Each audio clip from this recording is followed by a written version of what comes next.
ହନୁମାନ ପବନ ଦେବଙ୍କ ପୁତ୍ର। ପବନ ଦେବଙ୍କ ଆଶୀର୍ବାଦରୁ ହନୁମାନ ଅନନ୍ୟ ଶକ୍ତି ଏବଂ ଗତି ପାଇଲେ। ଯେତେବେଳେ ହନୁମାନ ସୂର୍ଯ୍ୟଙ୍କୁ ଫଳ ଭାବି ଗିଳିବାକୁ ଚେଷ୍ଟା କରିଥିଲେ, ସେତେବେଳେ ଇନ୍ଦ୍ର ତାଙ୍କ ବଜ୍ରପାତରେ ତାଙ୍କୁ ଆହତ କରିଥିଲେ।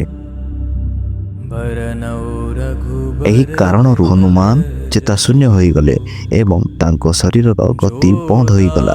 ପୁଅର ଅବସ୍ଥା ଦେଖି ପବନ ଦେବ କ୍ରୋଧିତ ହୋଇଗଲେ ଏବଂ ସେ ସମଗ୍ର ବିଶ୍ୱରେ ବାୟୁ ପ୍ରବାହ ବନ୍ଦ କରିଦେଲେ।